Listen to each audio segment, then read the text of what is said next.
Hello everyone, welcome back you all to another session on the platform of Incredible Abhishek.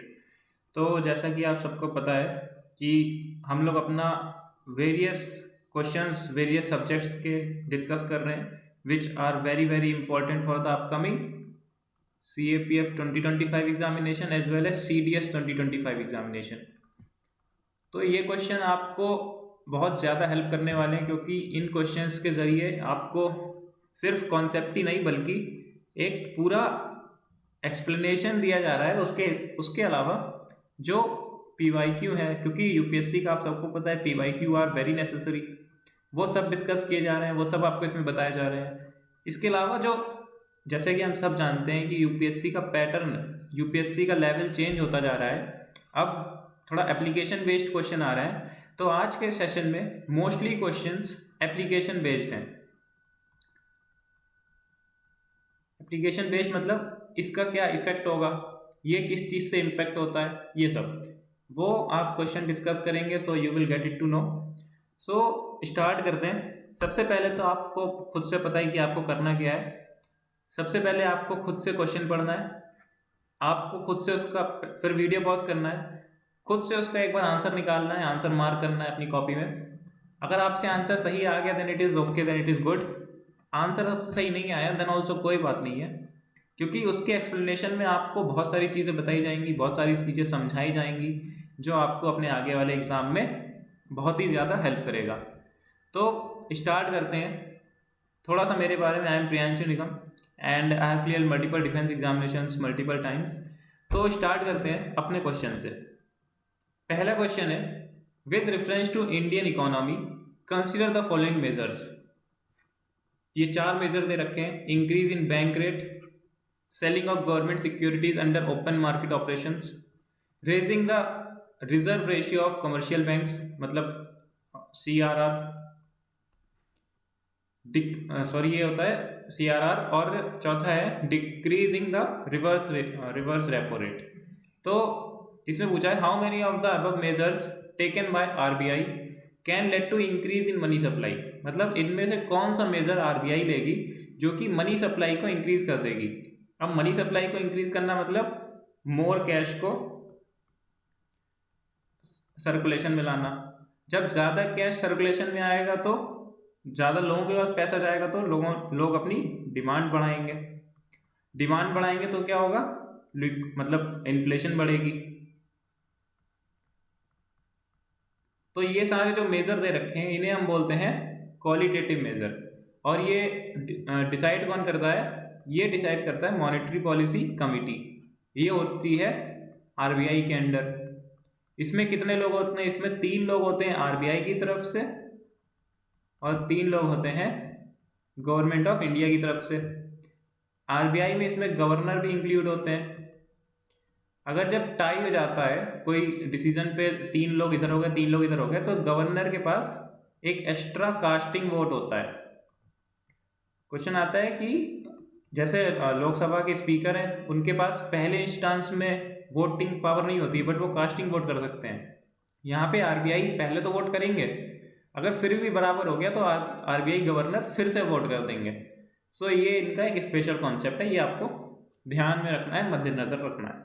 तो चलते हैं अपने explanation पे।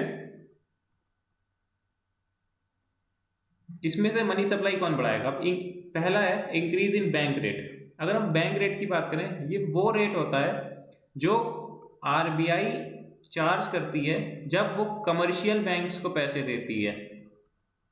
मतलब अगर मान लें इनका पहले रेट 5% था, अब इन्होंने कर दिया 10%। अब कमर्शियल बैंक ज़्यादा रुपए नहीं ले पाएंगे RBI से। अब जब कमर्शियल बैंक ज़्यादा रुपए नहीं ले पाएंगे तो इनके पास रुपए की कमी हो जाएगी। तो ये कमर्शियल बैंक पब्लिक को रुपए नहीं दे पाएंगे। जब पब्लिक को रुपए नहीं दे पाएंगे in the form of loans, borrowings etcetera, जब पब्लिक को रुपए नहीं दे पाएंगे तो पब्लिक के पास मनी नहीं जाएगा, तो वो इंक्रीज नहीं करेगा, वो डिक्रीज करेगा मनी सप्लाई। तो पहला स्टेटमेंट हमारा गलत है। सेकेंड है selling of government securities under open market operations.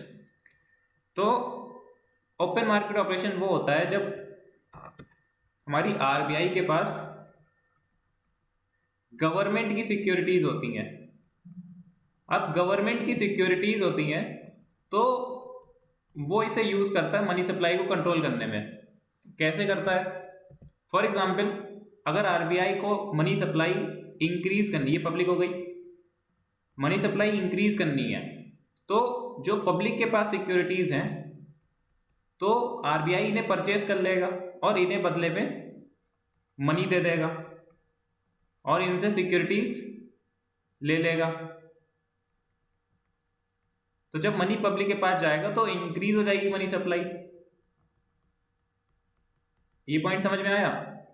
अब अगर आरबीआई को डिक्रीज करना है तो जो आरबीआई के पास सिक्योरिटीज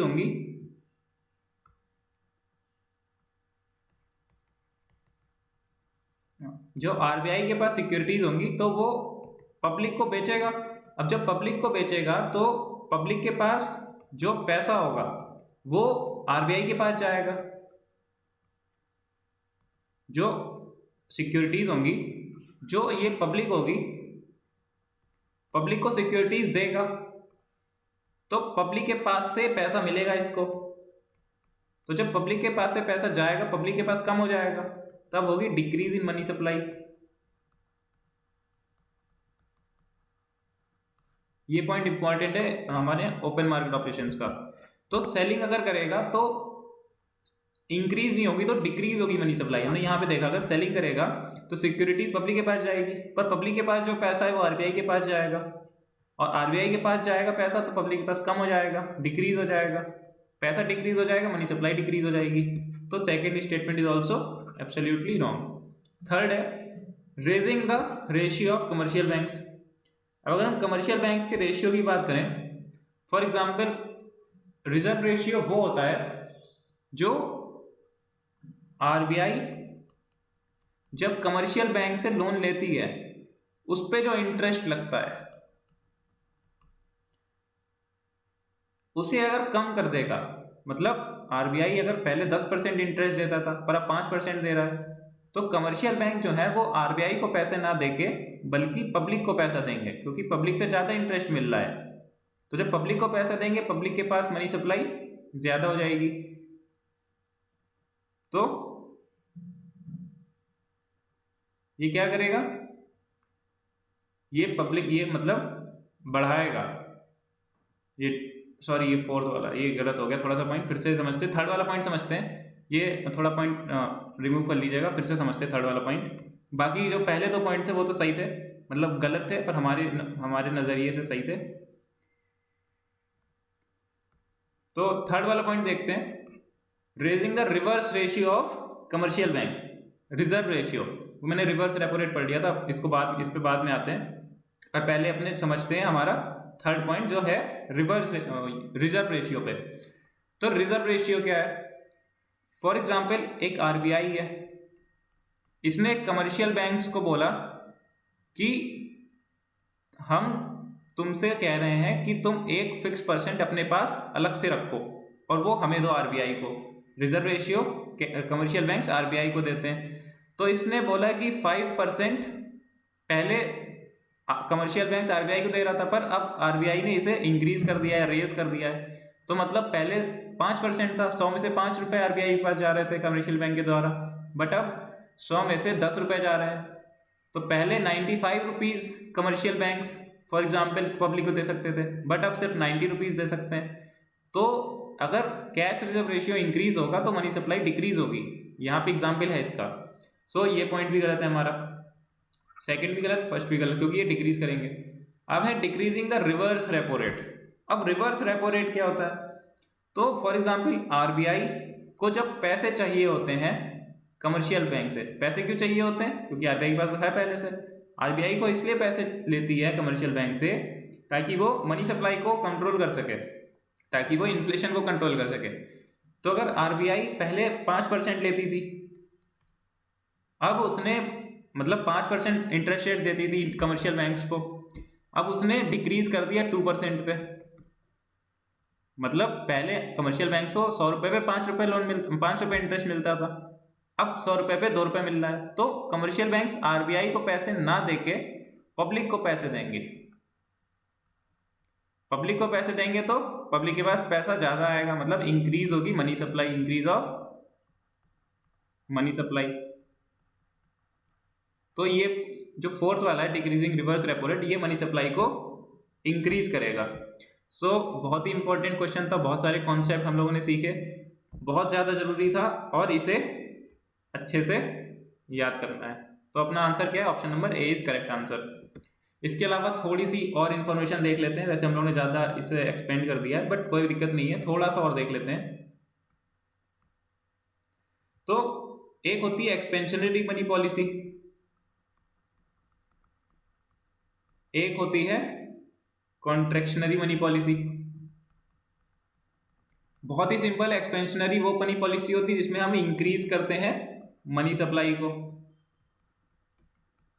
और contractionary money supply, contractionary monetary policy वो होती है जिसमें हम डिक्रीज करते हैं मनी सप्लाई को।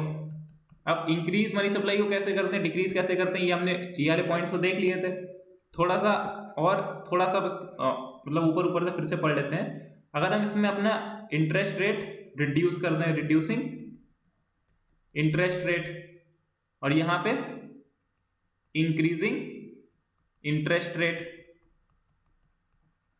दूसरा पॉइंट, अगर हम इसमें जो लोअर कर दें CRR और यहां पे इंक्रीज कर दें CRR, तो ये कुछ इंपॉर्टेंट पॉइंट्स हैं। इसके आगे जो भी है बहुत बड़ा कॉन्सेप्ट है इकोनॉमिक्स का, तो आगे क्वेश्चन में डिस्कस करेंगे अपने। अब नेक्स्ट क्वेश्चन पे चलते हैं। क्वेश्चन कह रहा है which of the following factors are most likely to contribute to inflation. हमने फिर इन्फ्लेशन देखा। अब जैसा कि हमने पहले बताया था कि आज के मोस्टली क्वेश्चंस एप्लीकेशन बेस्ड हैं, जो कि अब CDS में पूछे जा रहे हैं। तो इस क्वेश्चंस को समझने से पहले जो हम कॉन्सेप्ट समझा रहे हैं वो ज़्यादा समझना जरूरी है, क्योंकि तभी आप अपने जो मेन एग्जाम है उसमें क्वेश्चन कर पाएंगे। तो इसमें पूछा है इसमें से कौन से फैक्टर्स इन्फ्लेशन को, मतलब महंगाई को, मतलब इन्फ्लेशन क्या होती है, general increase in price level, उसको इंक्रीज करेंगे। तो पहला फैक्टर है depreciation of rupee. Depreciation of rupee मतलब जो फॉर एग्जांपल अभी 100, मतलब अभी $1 की वैल्यू क्या है, $1 की वैल्यू फॉर एग्जांपल थोड़े दिन पहले, थोड़े साल पहले 70 रुपीज थी। अब $1 की वैल्यू क्या हो गई है, 80 रुपीज।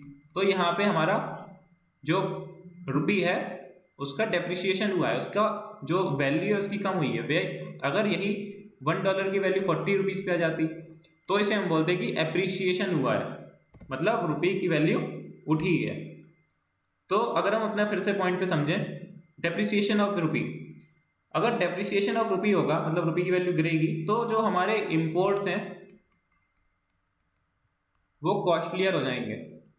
अगर इंपोर्ट्स कॉस्टलियर हो जाएंगे, फॉर एग्जांपल अगर किसी बिजनेसमैन ने कोई सा प्रोडक्ट मंगाया, मान लेते हैं सोप मंगाया, पहले वो 100 रुपये का मंगाता था, अब उसने 120 रुपये का मंगाया। जब वो 100 रुपये का मंगाता था तो वो इंडियन मार्केट में 150 को बेचता था। अब उसने 120 का मंगाया तो वो इंडियन मार्केट में ऑब्वियस सी बात है कि 170 का बेचेगा, उसे तो अपना प्रॉफिट निकालना ही है उतना। तो जब इंपोर्ट्स कॉस्टलियर होंगे डेप्रिसिएशन ऑफ रुपीस की वजह से, तो हमारा इन्फ्लेशन बढ़ेगी। तो ये point is absolutely correct. Second है इंक्रीज इन एक्सपोर्ट्स।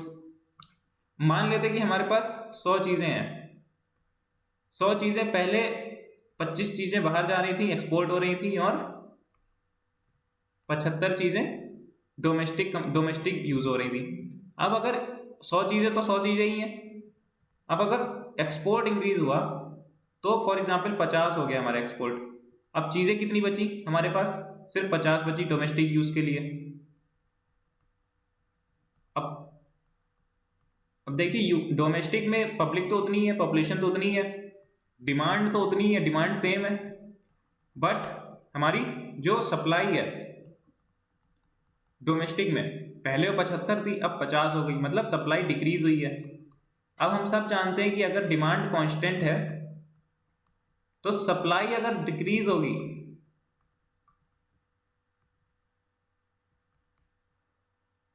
अगर हम सब जानते हैं कि अगर डिमांड हमारी कांस्टेंट है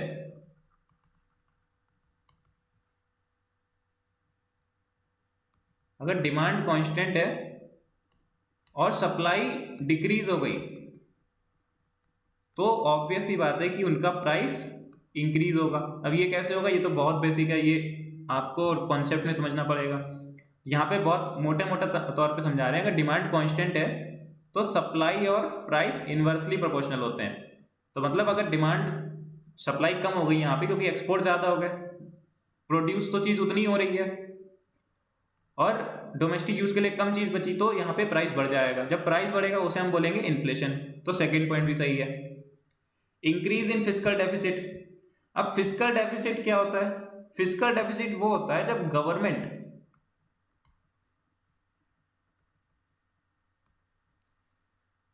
फिस्कल डेफिसिट वो होता है जब गवर्नमेंट ज्यादा स्पेंड कर दे, मोर देन दे अर्न। मतलब गवर्नमेंट के खर्चे ज्यादा हैं, एक्सपेंडिचर ज्यादा है और रेवेन्यू कम है। अब इसको डेफिसिट को मतलब फाइनेंस करने के लिए, इसको बराबर करने के लिए आरबीआई क्या करेगी या गवर्नमेंट क्या करेगी? सब एक ही ऑप्शन है, मतलब बहुत सारे ऑप्शन है। सबसे जो इंडिया में अपनाया जाता है वो है प्रिंटिंग मोर मनी, मतलब पैसे को छापो। जब पैसे को छापा जाएगा तो वो आगे मनी पब्लिक के पास जाएगी, वो पैसा पब्लिक के पास जाएगा तो पब्लिक अपनी डिमांड बढ़ाएगी, डिमांड बढ़ाएगी तो अपनी इन्फ्लेशन बढ़ेगी। तो फिस्कल डेफिसिट भी इन्फ्लेशन को बढ़ाता है। तो थर्ड भी सही है। Decrease in disposable income. अब क्वेश्चन है कि डिस्पोजेबल इनकम क्या होती है? डिस्पोजेबल इनकम वो होती है जो फॉर एग्जाम्पल कोई पर्सन अगर 10,000 उसकी सैलरी है, उसे टैक्स देना पड़ गया, सारे कुल मिला के टैक्स 2,000 देने पड़ गए, उसके पास कितना रुपए बचा? 8,000। तो ये हुई उसकी डिस्पोजेबल इनकम, मतलब money in hand after deducting taxes. तो ये है डिस्पोजेबल इनकम। तो अगर ये डिस्पोजेबल इनकम कम होगी, अगर जब पैसे कम होंगे पब्लिक के पास, तो उनकी डिमांड भी डिक्रीज होगी।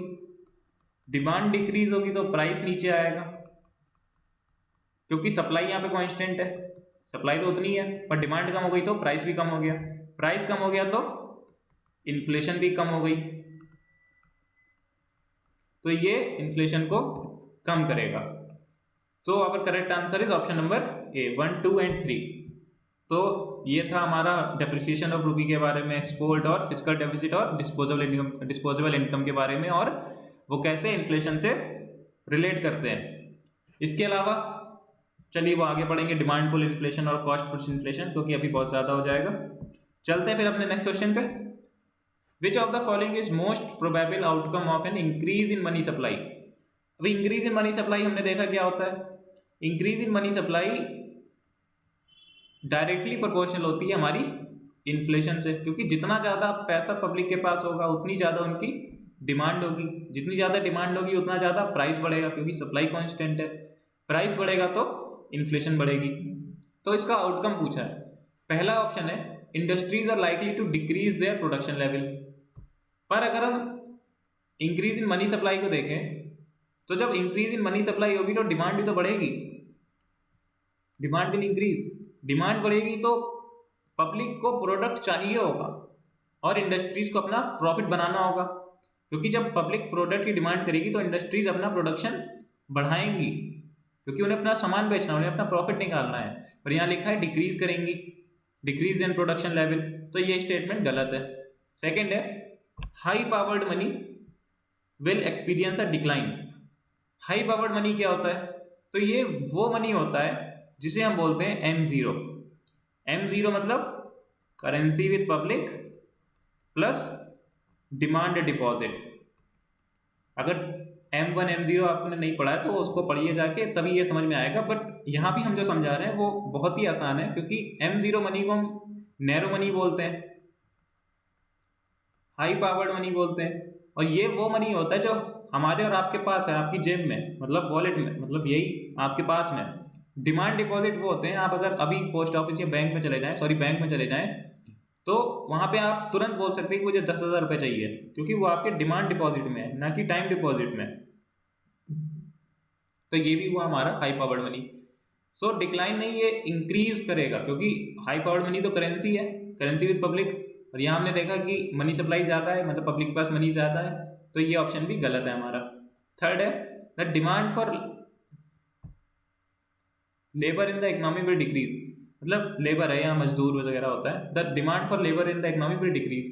पर हमने देखा है कि अगर मनी सप्लाई ज़्यादा है तो लोग अपना होम बनवाना चाहेंगे, हाउस बनवाना चाहेंगे, या मतलब गाड़ी खरीदना चाहेंगे, एक्सपेंडिचर करना चाहेंगे जब मनी सप्लाई ज़्यादा होगी। इसको फुलफिल करने के लिए इसका प्रोडक्शन होगा। प्रोडक्शन में हम सब जानते हैं कौन यूज़ होता है, लेबर यूज़ होता है। अगर लेबर यूज़ होगा तो लेबर की, जब इसकी डिमांड ज़्यादा है तो प्रोडक्शन ज़्यादा करना पड़ेगा, प्रोडक्शन ज़्यादा करना पड़ेगा, ज़्यादा लेबर चाहिए होंगे, तो लेबर की डिमांड इंक्रीज होगी, तो ना कि डिक्रीज होगी। So this option is also wrong. Fourth option है interest rate in the economy are likely to fall. Interest rate, अब हम सब जानते हैं कि जब मनी सप्लाई ज़्यादा होगी, जब मनी सप्लाई ज़्यादा होगी मतलब लिक्विडिटी ज़्यादा होगी, क्योंकि ये दोनों सेम ही चीज़ है। जब लिक्विडिटी ज़्यादा होगी तो बैंक के पास ज़्यादा रिजर्व होगा, हम सब जानते हैं कि बैंक के पास ज़्यादा रिजर्व होगा, पर बैंक को अपना रिजर्व निकालना होता है। बैंक अपना रिजर्व निकालना होता है मतलब लोन देने होते हैं, बोरोइंग्स करनी होती हैं, इन्वेस्टमेंट करना होता है और बहुत सारी चीज़ें। तो जब बैंक के पास ज़्यादा पैसा है, अब उसे अपना पैसा निकालना है। अब अगर वो ज़्यादा इंटरेस्ट रेट देगी, मोर इंटरेस्ट रेट देगी, तो पब्लिक पैसा नहीं खरीदेगी, क्योंकि लोन इंटरेस्ट रेट ज़्यादा है, उसे ज़्यादा पैसा देना पड़ेगा। यही अगर इंटरेस्ट रेट कम होगा तो पब्लिक पैसा लोन द्वारा लेना चाहिए, क्योंकि उसे इंटरेस्ट रेट कम देना पड़ेगा। तो यहाँ पे इंटरेस्ट रेट कम होता है जब मनी सप्लाई ज़्यादा होती है। तो fourth option is absolutely correct. तो ये थे 3 क्वेश्चन। चलते हैं अपने नेक्स्ट क्वेश्चन पे। क्वेश्चन है रिगार्डिंग रीजनल रूरल बैंक्स, मतलब RRBs, consider the following statements, मतलब आरआरबीज के ऊपर स्टेटमेंट्स हैं वो कंसिडर करनी है। तो आरआरबी क्या है? आरआरबी को हम जैसे कि सब जानते हैं कि इसकी इस्टेब्लिशमेंट हुई थी 1975 में, और इसकी रिकमेंडेशन किसने दी थी वो क्वेश्चन पूछा जा चुका है। वो रिकमेंडेशन दी थी नरसिम्हम कमीशन ने।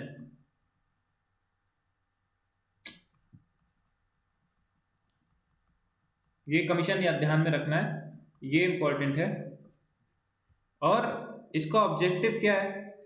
तो ये जो एग्रीकल्चर सेक्टर है या रूरल सेक्टर है उसमें क्रेडिट को प्रमोट करता है, और ये वेरियस फॉर एग्जांपल फार्मर्स को टारगेट करता है, स्मॉल आर्टिसंस को टारगेट करता है in terms of giving loans, और ये सब करता है। इसको सुपरवाइज कौन करता है? इसको सुपरवाइज करता है, इसका सुपरवाइजर कौन है? वो करता है नाबार्ड। और इसको रेगुलेट कौन करता है? ये क्वेश्चन आ चुका है सुपरवाइज और रेगुलेशन में। इसे रेगुलेट करता है RBI. Under which act? Banking regulation act 1949। तो ये थोड़ा स्टैटिक पार्ट था अपने आरआरबी के बारे में, और ये पॉइंट पूछे जा चुके हैं तभी हमने आपको बताया। अब चलते हैं अपने एक एक स्टेटमेंट पे। पहले स्टेटमेंट है their operational jurisdiction is confined solely to rural area. तो जब ये वर्ड आ जाए तो हमें सतर्क हो जाना है, क्योंकि ये वाले 70% ऑप्शंस रॉन्ग होते हैं। क्योंकि अगर कोई एक बैंक भी सेमी अर्बन एरिया में या अर्बन एरिया में खुल गया तो ये स्टेटमेंट तो गलत है। और इंडिया में कितने बैंक हैं, कितने रूरल एरियाज हैं, कितने सेमी अर्बन एरियाज हैं, कितने अर्बन एरियाज हैं, बहुत ज़्यादा पॉसिबिलिटी है कि वहाँ पे बैंक होगा। तो पहला स्टेटमेंट है हमारा गलत। तो पहला अगर गया तो B automatically arrive to our correct answer, that is option number B. पर हमें तब भी पूरा पढ़ना है। सेकेंड ऑप्शन है the national bank for agriculture and rural development, मतलब अपना NABARD, oversees their functioning. Oversees मतलब supervisory function, supervisory authority NABARD है। नाबार्ड को हम सब जानते हैं कि कब इस्टेब्लिश हुआ था, 1982 में, और ये सुपरवाइज करता है अपने रीजनल रूरल बैंक को। सुपरवाइज कैसे करता है? फॉर एग्जांपल इनका जो फाइनेंस का सपोर्ट होता है, फाइनेंस सपोर्ट प्रोवाइड करता है। इसके अलावा जो इंस्पेक्शन होता है, फॉर एग्जांपल मॉनिटरिंग होती है, वो सब करता है नाबार्ड कि ये पैसा सही जगह दे रहे हैं, कैसे दे रहे हैं, कितने इंटरेस्ट पे दे रहे हैं, ये सब। तो ये सेकंड स्टेटमेंट हमारा सही है। थर्ड है, their ownership structure comprises government of India, sponsor bank and respective state government. अब रीजनल रूरल बैंक किसी एक स्टेट में होगा तो उस स्टेट का शेयर होता है उसमें 15%, गवर्नमेंट ऑफ इंडिया का शेयर होता है 50%। और जो स्पॉन्सर बैंक है, स्पॉन्सर बैंक के बारे में समझना जरूरी है, क्योंकि ये स्पॉन्सर बैंक सिर्फ वही हो सकता है जो नेशनलाइज्ड बैंक हो। और इसका शेयर कितना होता है? इसका शेयर होता है 35%। तो 15%, 50% और 35% इक्वल्स टू 100%। तो ऐसे इसका स्ट्रक्चर बना होता है। तो इसके बारे में इतना ही, ज़्यादा जरूरी नहीं है जानना। चलते हैं नेक्स्ट क्वेश्चन पे। Consider the following government receipts. 4-5 receipt दे रखी है। पहला रिसीप्ट है income tax on individuals levied by government, मतलब जो पैसा गवर्नमेंट हमसे आपसे लेती है। Borrowings by government from reserve bank of India, मतलब अगर गवर्नमेंट के पास पैसा कम हो गया तो उसको डेफिसिट हो गया गवर्नमेंट के पास, तो उसको फाइनेंस करने के लिए गवर्नमेंट आरबीआई से पैसे लेगी। थर्ड है dividends and profits from public sector enterprises. For example अगर इंडिया की बीएसएनएल है, बीएसएनएल ने जो प्रॉफिट दिया उसे हम बोलेंगे डिविडेंड्स एंड प्रॉफिट्स। फोर्थ है interest received on loans given by government.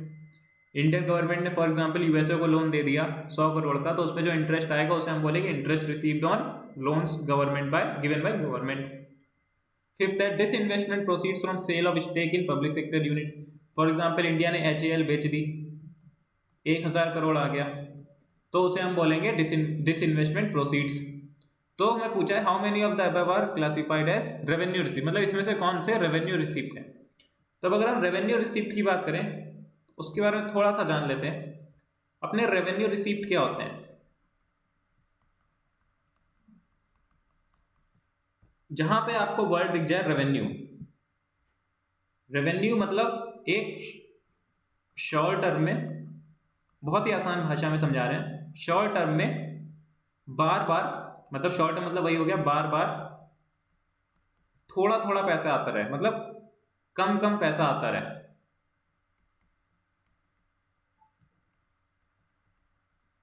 बस इसका यही मतलब है,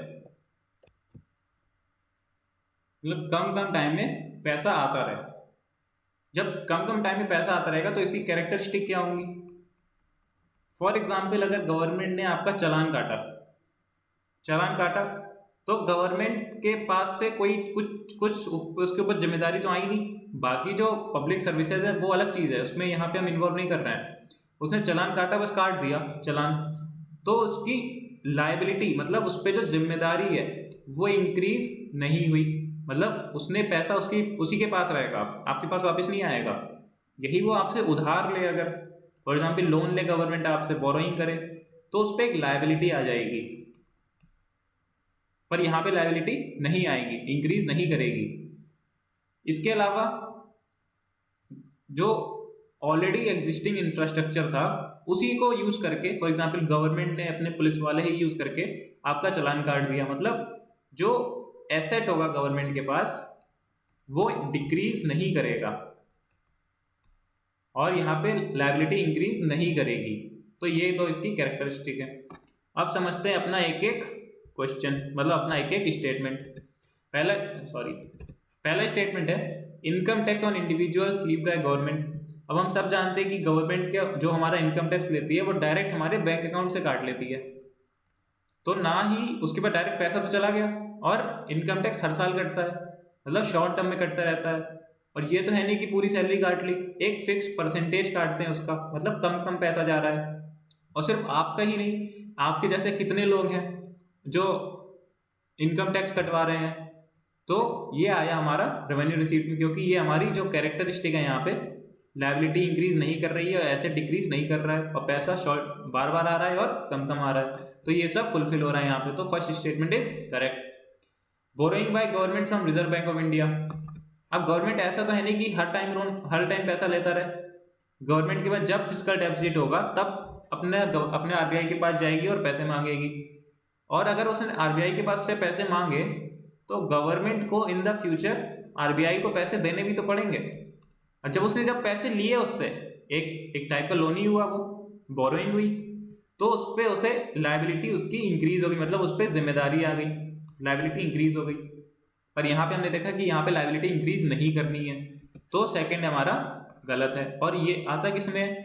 ये आता है कैपिटल रिसीप्ट में। कैपिटल रिसीप्ट क्या होती है, ये आगे कोई क्वेश्चन आएगा तो हम उसमें समझेंगे।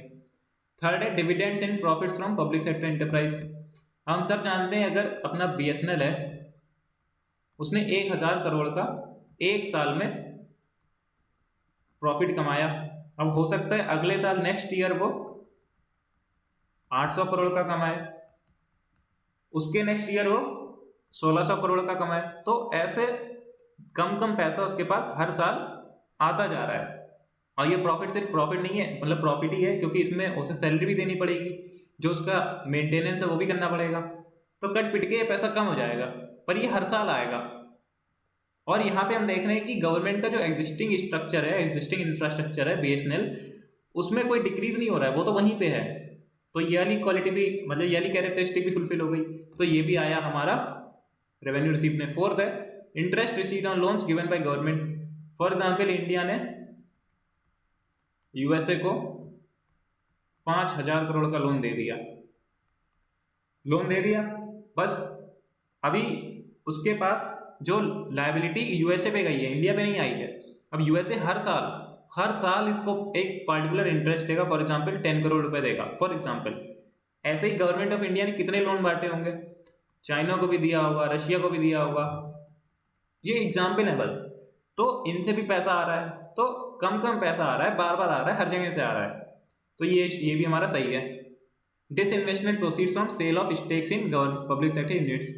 अब ऐसा तो है नहीं गवर्नमेंट हर साल अपना स्टेक बेचती होगी, एक फिक्स पीरियड पे बेचती होगी और बहुत ही कम टाइम पे बेचती होगी, मतलब बहुत ही रेयरली बेचती होगी, तो उस पे से ज्यादा पैसा आ रहा है। और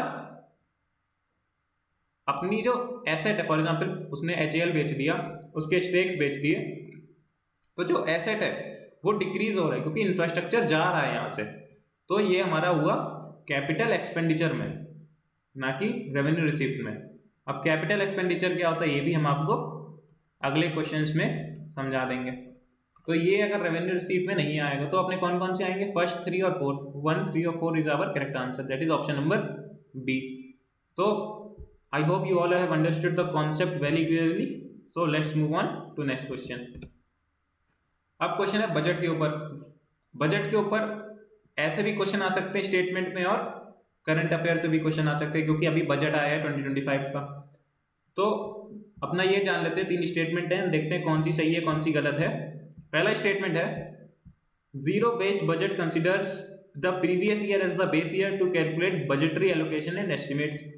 पर अगर हम जीरो बेस्ड बजट की बात करें तो इसे प्रीवियस ईयर से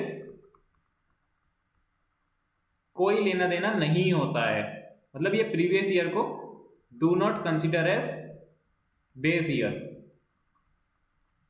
मतलब बेस ईयर उसको कंसिडर नहीं करती है, ये अपना बिल्कुल फ्रेश स्टार्ट करती है। फॉर एग्जाम्पल अगर हम एग्जाम्पल देखें, फॉर एग्जाम्पल कोई सा भी मान लेते हैं finance ministry, just an example, इसको 1000 करोड़ एलोकेट हो गए। अब इसने 1000 करोड़ एक साल में खर्च नहीं कर पाई वो, तो जब ये पैसा वापस चला जाएगा कंसोलिडेटेड फंड ऑफ इंडिया में। अब नया जो बजट आएगा वो शुरू से आएगा, वो 0 पैसे से शुरू होगा, ना कि इसका जितना बचा है वो ऐड हो जाएगा। सो इसमें प्रीवियस ईयर का कंसिडर नहीं किया जाता है। First statement is wrong. Second है gender budgeting involves gender sensitive formulation of legislation policies programmes and scheme. तो जेंडर बजटिंग ये तो आप बिल्कुल स्टेटमेंट से समझ रहे होंगे, जिसमें वुमेन का, मेन का, सबका भला करा जाए, उसमें ऐसी पॉलिसीज बनाई जाए, फॉर एग्जाम्पल हेल्थ केयर में, एजुकेशन में, जहाँ पे बेसिक जो नीड्स होती हैं एवरी जेंडर की, रिगार्डलेस ऑफ देयर डिस्पैरिटीज, वो सब हो जाए। फॉर एग्जाम्पल वुमेन इंटरप्रेन्योरशिप के लिए कोई स्कीम चला दी गई, वुमेन वेलफेयर के लिए कोई स्कीम चला दी गई। तो वो आएगा हमारा जेंडर बजटिंग में। So this statement is correct. Third है outcome budgeting links the outlay of funds of various government ministries with their expected outcomes. तो जो आउटकम बजट होता है वो मेनली फोकस करता है रिजल्ट पे, ना कि एक्सपेंडिचर पे।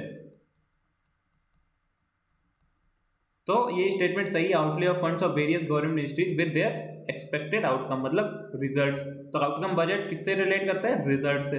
तो third statement is also correct. So our correct answer is option number C, 2 and 3। तो इसके अलावा भी बहुत सारी चीजें होती, बहुत सारे बजट होते हैं, वो आगे वाले क्वेश्चन में समझेंगे। अपना यहाँ पे अगर टाइम वेस्ट करेंगे that will not be beneficial for us. तो चलते हैं नेक्स्ट क्वेश्चन पे। क्वेश्चन कह रहा है consider the following statements regarding factors that may lead to an increase in money multiplier. तो क्वेश्चन है कि मनी मल्टीप्लायर होता क्या है।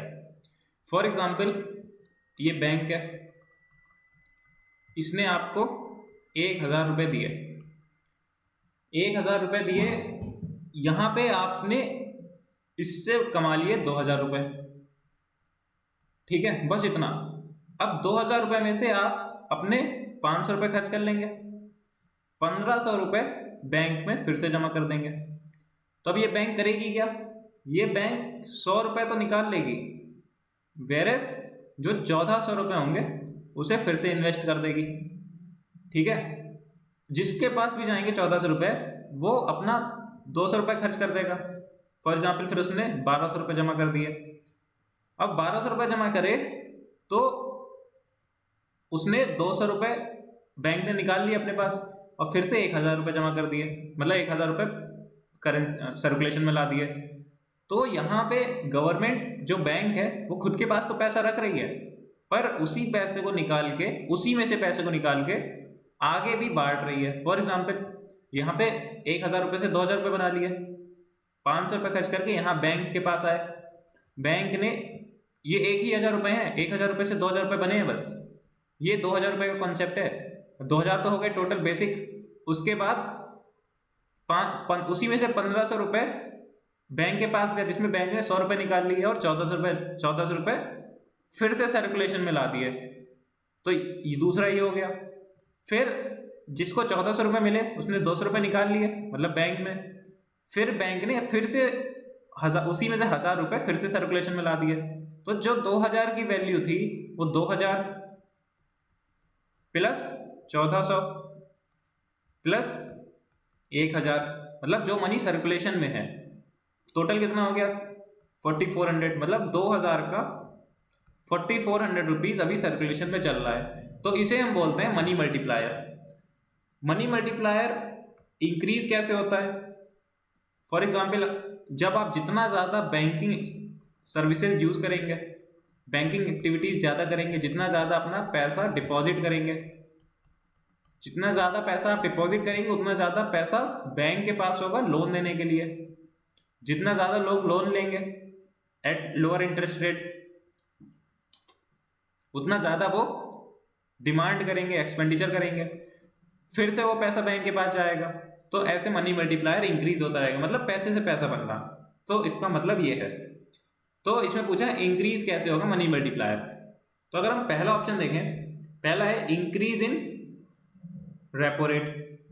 अगर हम रेपो रेट को इंक्रीज कर देंगे, रेपो रेट क्या होता है हमने पहले बता रखा है कि जो पैसा आरबीआई देती है कमर्शियल बैंक को, उस जिस इंटरेस्ट रेट पे देती है उसे हम बोलते हैं रेपो रेट। ये होता है शॉर्ट टर्म के लिए। अगर रेपो रेट ज़्यादा होगा तो बैंकों के पास कॉस्टलियर हो जाएगा पैसा देना, मतलब बैंक्स लेंडिंग नहीं कर पाएंगे। जब बैंक्स लेंडिंग नहीं कर पाएंगे तो मतलब बैंकिंग एक्टिविटीज़ कम हो जाएंगी। बैंकिंग एक्टिविटीज़ कम हो जाएंगी तो मनी मल्टीप्लायर डिक्रीज हो जाएगा। तो यहाँ पे इंक्रीज नहीं होगा, ये डिक्रीज होगा। तो पहला स्टेटमेंट गलत है हमारा। सेकेंड है decrease in bank rate. Bank rate वही होता है लॉन्ग टर्म में आरबीआई बैंक्स को पैसा देती है। तो अगर बैंक रेट रिड्यूस होगा, कम होगा, तो आरबीआई बैंक के पास ज़्यादा पैसा रहेगा पब्लिक को देने के लिए। अगर पब्लिक के पास ज़्यादा पैसा आए, मतलब बैंक्स पब्लिक को ज़्यादा पैसा देंगे, तो जो बैंकिंग एक्टिविटीज होंगी वो बढ़ेंगी, मतलब मनी मल्टीप्लायर इंक्रीज होगा। तो सेकंड सही है हमारा। थर्ड है N increase in cash reserve ratio. Cash reserve ratio CRR क्या होता है? RBI एक फिक्स परसेंटेज कमर्शियल बैंक्स को बोलती है कि इतना पैसा हमारे पास रखो। अगर वो उसे इंक्रीज कर देगी तो बैंक्स के पास कम पैसे बचेंगे लेंड करने के लिए, मतलब लेंडिंग एक्टिविटी, लेंडिंग पावर कम हो जाएगी। लेंडिंग पावर कम हो जाएगी तो मल्टीप्लायर डिक्रीज हो जाएगा, क्योंकि हमने देखा था जितनी ज़्यादा बैंकिंग एक्टिविटी उतना ज़्यादा मनी मल्टीप्लायर। तो थर्ड भी हमारा गलत है। फोर्थ देख लेते हैं, decrease in statutory liquid ratio. SLR क्या होता है? RBI कमर्शियल बैंक्स को बोलता है कि वो एक फिक्स परसेंटेज अपने पास रिजर्व में रखें खुद के पास, जिसपे उन्हें इंटरेस्ट मिलेगा। तो अगर वो कम हो जाएगा तो बैंक के पास ज़्यादा पैसा होगा लेंडिंग करने के लिए। जितना ज़्यादा लेंडिंग कर देगी बैंक उतना ज़्यादा बैंकिंग एक्टिविटी बढ़ेंगी, मनी मल्टीप्लायर बढ़ेगा। तो ये हमारा सही है, that is 2 and 4 is our correct answer. तो ये था हमारा मनी मल्टीप्लायर के बारे में और उसकी एप्लीकेशंस के बारे में। चलते हैं नेक्स्ट क्वेश्चन पे। क्वेश्चन है term Ricardian equivalence frequently mentioned in economic discussion. तो रिकार्डियन इक्विवेलेंस के बारे में समझते हैं। रिकार्डियन इक्विवेलेंस है क्या?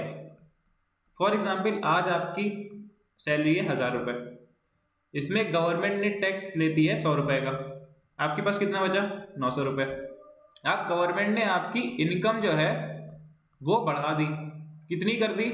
वो कर दी 1200 रुपये। तो जब 1200 रुपये हो गए, पर आपको पता है कि गवर्नमेंट ने जब इनकम बढ़ाई है तो वो टैक्स भी बढ़ाएगा।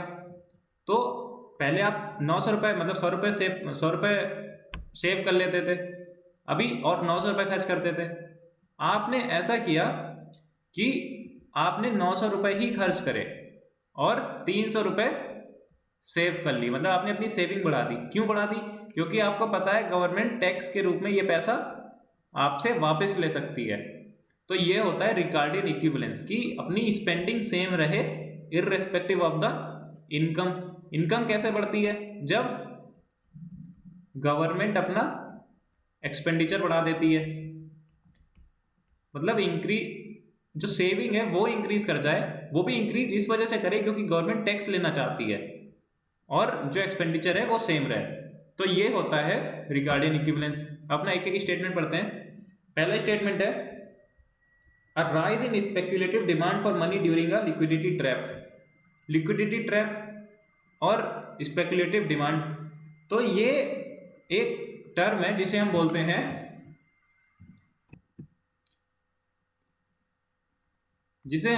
हैं अपना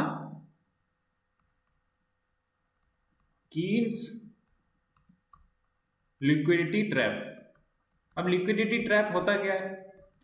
लिक्विडिटी ट्रैप वो होता है जब इंटरेस्ट रेट, जो हमारे इंटरेस्ट रेट होते हैं वो जीरो हो जाए और जो सिटीजन्स हैं वो उनके पास जो पैसा है वो सेव करें खुद के पास, ना कि इन्वेस्ट करें, ना कि बैंक में दें, मतलब वो सेविंग बढ़ा दें क्योंकि नेट इंटरेस्ट रेट जीरो है। इसे हम बोलते हैं लिक्विडिटी ट्रैप। सेकंड जो ये गलत है, ये हमारा होता है कीन्स लिक्विडिटी ट्रैप, ना कि रिकार्डियन इक्विवेलेंस। सेकंड है inverse correlation between inflation and unemployment. तो इसे हम बोलते हैं, ये हमें बताता है फिलिप्स कर्व। ये सारे कीनीसियन लिक्विडिटी ट्रैप, फिलिप्स कर्व और जितने भी आगे एक्सप्लेनेशन में है सब कुछ आ चुका है। तो ये बहुत ज़्यादा इंपॉर्टेंट है, हर एक क्वेश्चन, हर एक पॉइंट, हर एक स्टेटमेंट और हर एक वाक्य जो हम बोल रहे हैं। तो सेकंड भी हमारा गलत है, ये रिलेट करता है फिलिप्स कर्व से। थर्ड है increase government borrowing resulting higher, मतलब जब गवर्नमेंट बोरोइंग अपनी इंक्रीज कर देती है, मतलब higher savings by private households. तो ये भी हमारा सही है क्योंकि जब इंक्रीज गवर्नमेंट बोरोइंग हो जाती है, फॉर एग्जाम्पल हमने यहाँ पे समझाया था आपको कि पहले 1000 रुपये गवर्नमेंट स्पेंड कर रही थी, फिर 1200 की है, बट यहाँ पे एक्सपेंडिचर सेम है, बट जो गवर्नमेंट की जो सेविंग है वो पहले 100 थी अब 300 हो गई है। तो सेविंग बढ़ जाती है, एक्सपेंडिचर सेम रहता है जब गवर्नमेंट एक्सपेंडिचर बढ़ता है। तो थर्ड हमारा सही है, increase government borrowing resulting in higher saving by private households. तो ये स्टेटमेंट सही है with respect to Ricardian equivalence. Fourth है a gradual rise in tax rate initially boosting tax revenue. तो टैक्स रेट मतलब जितना ज्यादा टैक्स रेट होगा उतना ज्यादा टैक्स रेवेन्यू होगा, ऑब्वियस सी बात है। तो इसे हम क्या बोलते हैं, इसे हम बोलते हैं लेफर कर्व। ये क्वेश्चन भी same by same line by line आ चुका है, तो ये स्टेटमेंट भी ध्यान रखना है, tax rate is directly proportional to tax revenue according to Laffer curve. चलते हैं नेक्स्ट क्वेश्चन पे। क्वेश्चन क्या रहा है, consider the following statements regarding goods and services tax in India. तो हम सब जानते हैं कि जीएसटी लगाया गया था। जीएसटी कब लगाया गया था, आप सबको पता होना चाहिए कि कब लगाया गया था, कौन से अमेंडमेंट से लगाया गया, तो ये भी ध्यान रखना चाहिए। हमें फोकस करना है अपनी 3 स्टेटमेंट्स पे, उसके बाद थोड़े से जो क्वेश्चन और होंगे वो भी आपको बताए जाएंगे।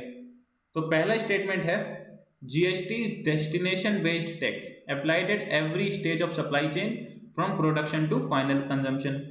सो ये स्टेटमेंट सही है क्योंकि जीएसटी है जो वो हर एक पॉइंट जो कंजम्पशन के पॉइंट पे होता है उस पे लागू होता है। फॉर एग्जाम्पल अगर कोई चीज महाराष्ट्र में प्रोड्यूस करी और वो कंज्यूम हुई जाके फॉर एग्जाम्पल गुजरात में, तो जहां पे वो चीज कंज्यूम हुई है, कंजम्पशन हुआ है उसका, वहां की गवर्नमेंट को उसका जीएसटी रेवेन्यू मिलेगा, ना कि ओरिजिन पे, मतलब महाराष्ट्र को नहीं जाके गुजरात को जाएगा। तो ये स्टेटमेंट सही है। सेकंड है the 101st constitutional amendment act granted state governments the authority to tax interstate trade of goods and services। पर अगर हम 101st अमेंडमेंट की बात करें जो आया था 2016 में, तो उसने ये जो इंटर स्टेट ट्रेड था, मतलब फॉर एग्जाम्पल मध्य प्रदेश से कोई चीज कर्नाटका जा रही है, तो वहां पे जो ट्रांजैक्शन टैक्स लगेगा वो स्टेट गवर्नमेंट नहीं बल्कि सेंटर गवर्नमेंट को जाएगा। तो ये पॉइंट बहुत ज्यादा इंपॉर्टेंट है, ध्यान रखना है। थर्ड है the introduction of GST has significantly reduced the cost of production compare to pre GST era in India.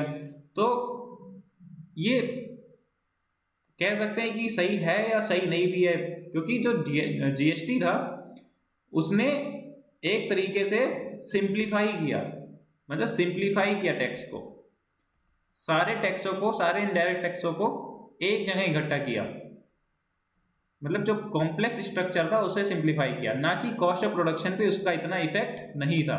तो this statement could be correct and could not be correct. So UPSC का question है, so we can not protect it, तो we will directly go with our option number B, हम इसे सही मानेंगे। तो चलते हैं नेक्स्ट क्वेश्चन पे। इसके अलावा इसके बारे में थोड़ी सी और इंफॉर्मेशन होनी चाहिए। फॉर एग्जाम्पल जो जीएसटी कितने टाइप के होते हैं, जीएसटी होते हैं 3 टाइप के, मतलब टाइप्स ऑफ जीएसटी अगर हम पढ़ें तो सबसे पहला सीजीएसटी। सीजीएसटी मतलब जो टैक्स सेंटर लीव करे ऑन इंटर स्टेट ट्रांजैक्शंस। दूसरा एसजीएसटी जो स्टेट गवर्नमेंट के पास जाए। थर्ड है आईजीएसटी जो दोनों के पास जाए। इसके अलावा इसके बहुत सारे स्लैब्स हैं। कौन कौन से स्लैब्स हैं? सबसे पहला 0% का भी है, वो बताएंगे किस पे लगता है। फॉर एग्जाम्पल पेट्रोल पे, एल्कोहल पे, इसके बारे में क्वेश्चन आ चुका है, तो ये 2 पॉइंट ध्यान रखने। इसके अलावा 5% का है, 18% का है और 28% का है। तो ये स्लैब्स हैं इसके, और ये इसके टाइप्स हैं। आगे कोई क्वेश्चन आएगा वो आगे समझाया जाएगा। चलते अपने नेक्स्ट क्वेश्चन पे। Which of the following best explains the difference between a cess and surcharge? तो सबसे पहले अगर हम अपने सेस की बात करें और डिफरेंशिएट करेंगे इसे सरचार्ज से, तो सबसे पहले ये मेंशन है आर्टिकल, ये मेंशन है अपने कॉन्स्टिट्यूशन में, इसका मेंशन है आर्टिकल 270 में और इसका मेंशन है आर्टिकल 271 पे। तो जो सेस होता है वो एक स्पेसिफिक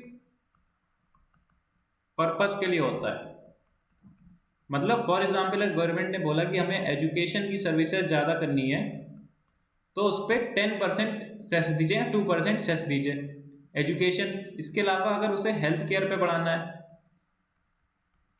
क्लीनलीनेस पे बढ़ाना है, तो एक स्पेसिफिक पर्पस, ये वर्ड इंपॉर्टेंट है, सिर्फ एक स्पेसिफिक पर्पस पे अगर उन्हें खर्च करना है तो उसे हम बोलेंगे सेस। उस खर्चे पे जो मतलब वो पैसा कहाँ से आएगा, देगी तो पब्लिक ही, जो टैक्स दे रही है, तो पब्लिक को एक एक्स्ट्रा टैक्स देना पड़ेगा। फॉर एग्जाम्पल आप सबको याद होगा कि सर्व शिक्षा अभियान आया था, तो उसके लिए पैसा इनके पास कहाँ से आया, फंड्स इकट्ठा करेगा। फंड्स कहाँ से इकट्ठा करेगा, सेस लगा के, क्योंकि ये स्पेसिफिकली एजुकेशन पे फोकस करता था। तो ये है हमारा cess.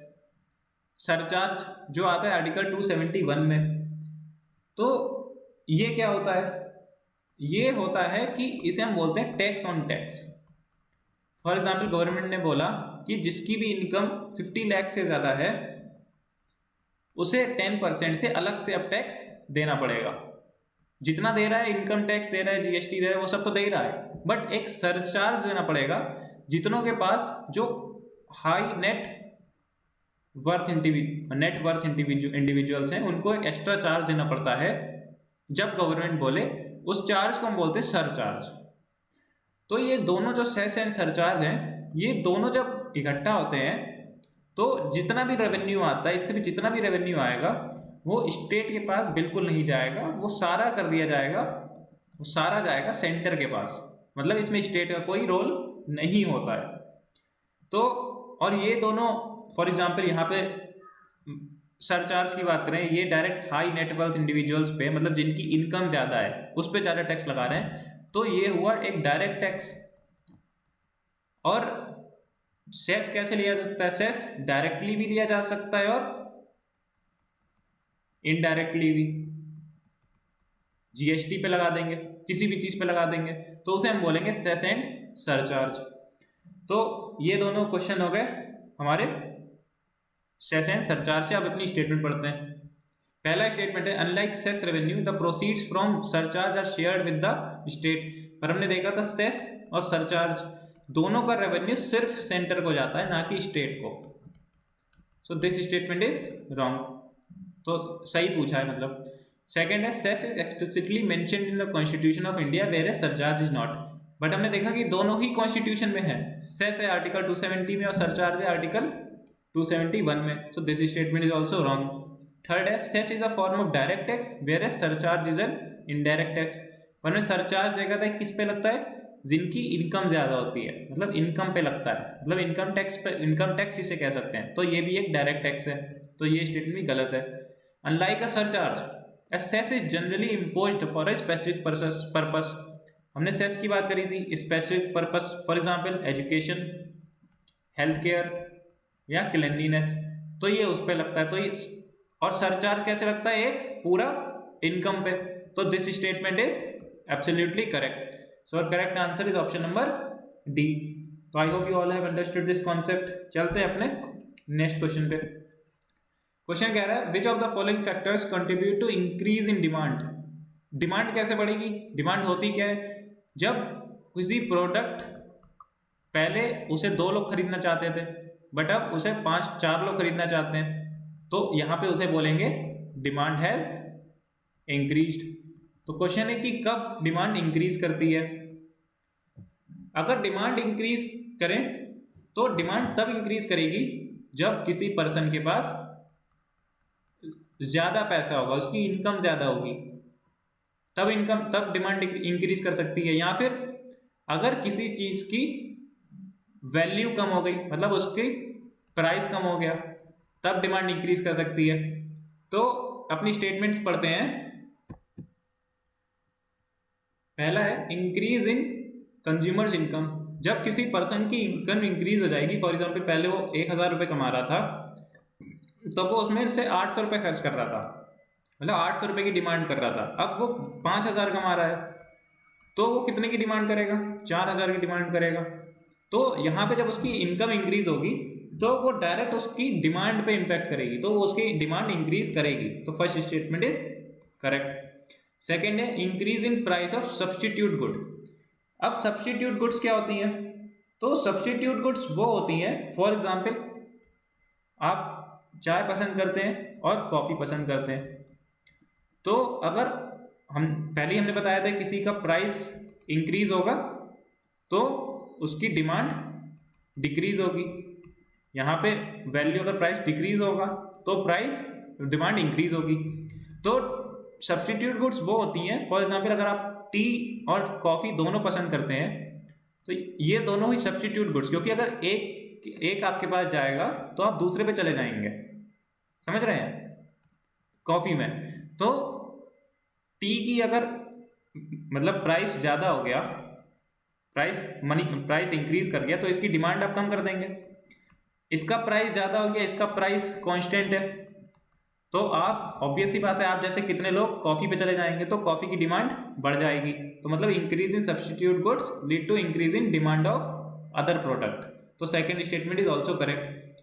A larger number of consumers in the market, तो जैसे हमने समझाया था कोई प्रोडक्ट है उसे पहले 2 लोग चाहते हैं, अब 5 लोग चाहते हैं, तो ये अपनी डिमांड बढ़ा देगी।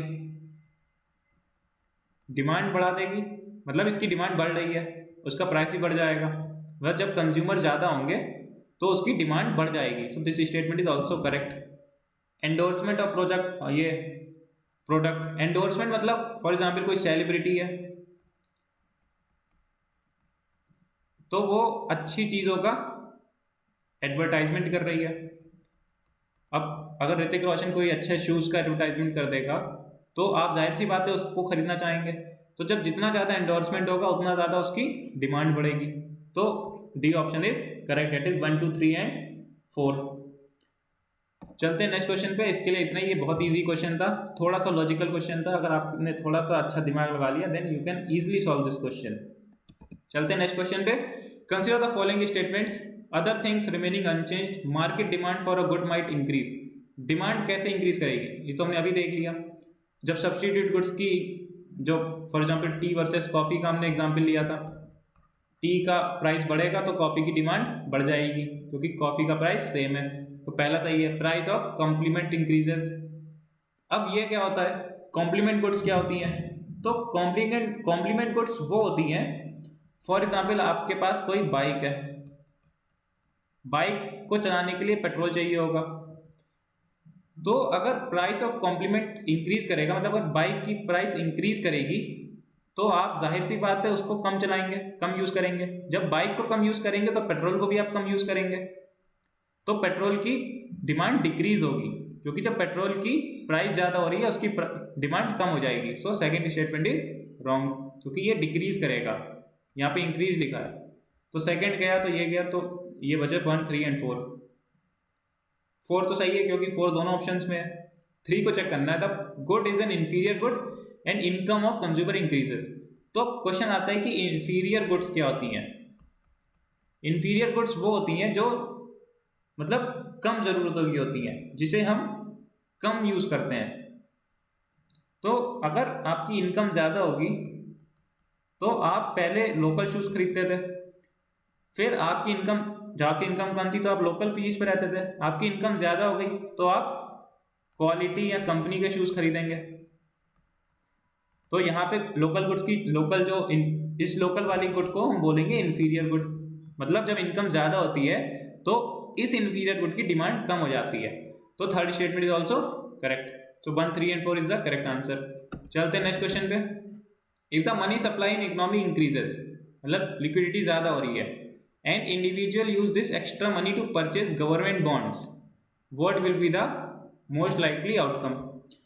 तो जब पैसा ज़्यादा आ रहा है पब्लिक के पास, मतलब मनी सप्लाई ज़्यादा हो रही है, तो वो गवर्नमेंट के बॉन्ड्स खरीद रहे हैं उस पैसे से, तो इसका आउटकम क्या होगा?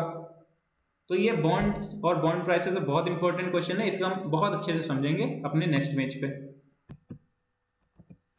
तो जो बॉन्ड्स होते हैं, बॉन्ड्स क्या होते हैं?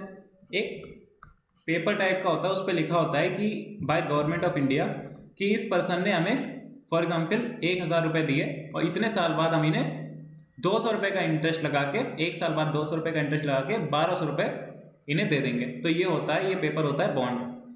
तो इसका कॉन्सेप्ट ये होता है कि जितनी ज़्यादा बॉन्ड की डिमांड होगी, अब हम क्वेश्चन में देख रहे हैं कि हमारे पास बॉन्ड की डिमांड बढ़ रही है क्योंकि money to purchase government bonds, क्योंकि सबकी इनकम बढ़ रही है तो सब लोग गवर्नमेंट बॉन्ड परचेस करेंगे। तो पहला है इसकी डिमांड बढ़ेगी, तो जब डिमांड बढ़ जाएगी तो बॉन्ड का प्राइस बढ़ जाएगा। जब बॉन्ड का प्राइस बढ़ जाएगा तो फॉर एग्जाम्पल पहले बॉन्ड 1000 रुपये का था, अब वो 1200 रुपये दे रहा है। अब इंटरेस्ट रेट तो उतना ही मिलेगा 200 रुपये का, बट जब बॉन्ड की डिमांड बढ़ रही है तो बॉन्ड का प्राइस बढ़ेगा। तो मान लेते हैं 1100 रुपये बॉन्ड का प्राइस हो गया। अब इंटरेस्ट तो उसे उतना ही मिल रहा है, अब 100 रुपये का इंटरेस्ट हो गया, मतलब टोटल रुपए तो उतने ही मिलेंगे 1200। अब 100 रुपये का इंटरेस्ट हो गया, मतलब जब बॉन्ड प्राइस इंक्रीज करता है तो हमारा जो रेट होता है वो डिक्रीज कर जाता है। जब रेट डिक्रीज करता है तो बॉन्ड की जो यील्ड होती है, जितना इंटरेस्ट वो देते हैं, ये यील्ड है 100 रुपये और 200 रुपये, ये भी डिक्रीज कर जाती है। क्योंकि हमने देखा 1000 से पहले 200 रुपये मिल रहे थे, फिर 1100 रुपये से 100 रुपये मिल रहे हैं। तो ये होता है हमारा बॉन्ड प्राइस रेट और बॉन्ड रेट और यील्ड, बॉन्ड यील्ड के रिलेशन। तो हम स्टेटमेंट पढ़ते हैं, both bond price and rate of interest will increase. पर हमने देखा था कि सिर्फ बॉन्ड प्राइस इंक्रीज हो रहा है जब डिमांड बढ़ रही है, ना कि रेट तो हमारा डिक्रीज हो रहा है। तो this statement is wrong. Second है, bond price will rise while the rate of interest will decline. So this statement is correct. Bond price will fall, पर हमने देखा कि बॉन्ड प्राइस राइज हो रहा है और रेट डिक्रीज हो रहा है, तो ये भी गलत है। Both bond price and rate will, ये भी गलत है। तो सेकंड ऑप्शन इज करेक्ट। तो ये बहुत इंपॉर्टेंट कॉन्सेप्ट है, बहुत अच्छे से बाई हार्ट याद करना है, इससे क्वेश्चन बन सकता है। क्योंकि bond, government securities, stocks, markets, तो ये सब बहुत ज़्यादा एप्लीकेशन बेस्ड है और ये क्वेश्चन आ रहे हैं। चलते हैं नेक्स्ट क्वेश्चन पे। Regarding the classification of goods consider the following statements. पहला है, tea leaves broad for household use, steel sheets utilized in automobile production, machinery and tools employed in manufacture of goods, raw vegetables acquired by restaurant. Final goods कौन सी इनमें से? तो इसे जानने से पहले हम दो चीजें में डिफरेंस समझ लेते हैं। एक होती है हमारी फाइनल गुड्स और दूसरी है intermediate goods.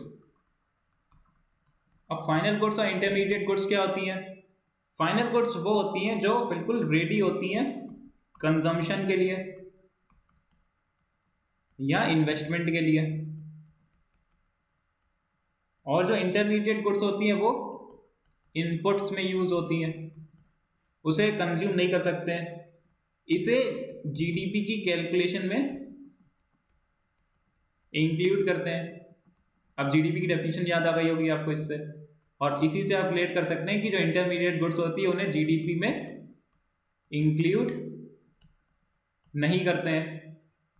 Example, for example आपने ब्रेड ले ली, कोई सही प्रोडक्ट ले लिया, ब्रेड एक खाने की चीज़ है, ले ली, और यहीं पे आपने फ्लोर लिया, मतलब आटा लिया। इसे आप डायरेक्टली नहीं खा सकते, इसको पहले रोटी में बनाएंगे, किसी भी चीज़ में बनाएंगे, तब इसे खाएंगे। तो ये हुआ इंटरमीडिएट गुड। अब क्वेश्चन देखते हैं अपना। तो जब टी लीव्स होती हैं, इसे हम डायरेक्ट चाय पत्ती में डाल सकते हैं, चाय बना सकते हैं, तो ये हमारी फाइनल गुड हुई एक। क्योंकि हमने देखा कि इसका जो टी लीव्स होंगी, जो चाय पत्ती होगी, आपने देखा होगी बहुत सारी चाय पत्ती आती हैं, वो डायरेक्ट जीडीपी में इन्वॉल्व होती हैं, क्योंकि उनका वो फाइनल गुड्स होती हैं। तो पहला स्टेटमेंट सही है। दूसरा है, steel sheets utilized in automobile production. तो स्टील शीट जो होती है वो ऑटोमोबाइल बनाने में काम आती है, इसका खुद का कोई यूज नहीं है, हो सकता है, पर यहाँ पे दे रखा है इन automobile production. Main final good तो ऑटोमोबाइल है, बट ये इसका इंटरमीडिएट है। तो second statement is wrong. Machinery and tools employed in manufacturing of goods. अब हमने पढ़ा था कि जो हमारी फाइनल गुड्स है उसका इन्वेस्टमेंट भी हो सकता है। जो मशीनरी है, टूल्स हैं, इसका ये तो खुद से फाइनल गुड है। एक फॉर एग्जाम्पल एक कोई सा हथौड़ा है, उसे आप खुद से भी यूज कर सकते हैं और उससे कोई चीज मैन्युफैक्चर भी कर सकते हैं, पर ये तो सेकेंडरी हुआ ना। Machinery and tools are final goods. Raw vegetables acquired by restaurant.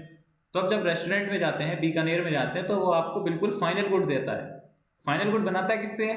Floor से या और भी चीज़ों से, रॉ वेजिटेबल से। तो रॉ वेजिटेबल हुई हमारी इंटरमीडिएट गुड। तो fourth is wrong. So correct answer is option number 1 and 3, that is option number B. चलते हैं नेक्स्ट क्वेश्चन पे।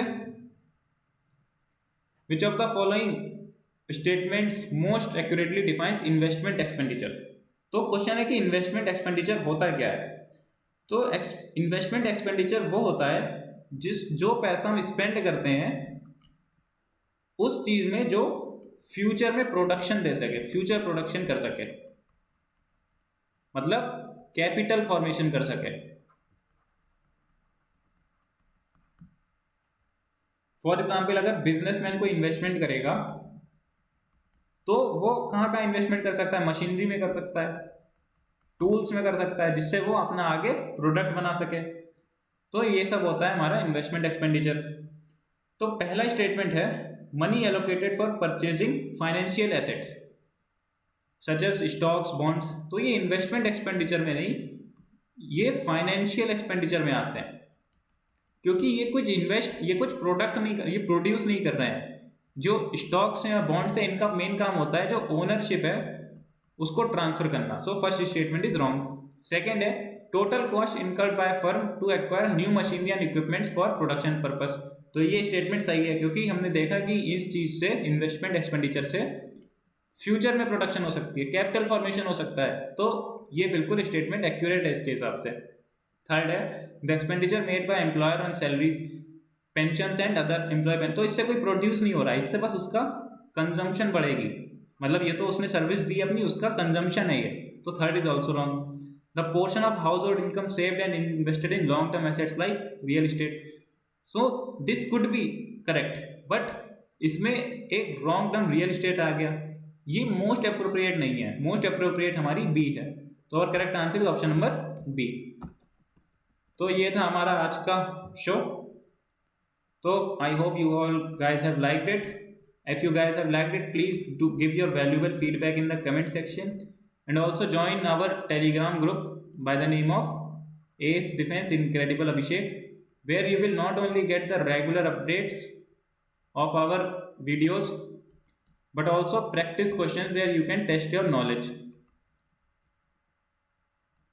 तो उम्मीद है कि आपको ये सारे कॉन्सेप्ट समझ में आए होंगे। जो समझाया, अगर क्वेश्चन आएगा तो इसी में से आएगा, नहीं आएगा तो वो किसी से नहीं हो पाएगा, या तो वो करंट अफेयर्स में से आएगा। तो ये आपको अच्छे से ध्यान रखना है। तो thank you everyone for watching and hope you guys get your dream job. Thank you so much.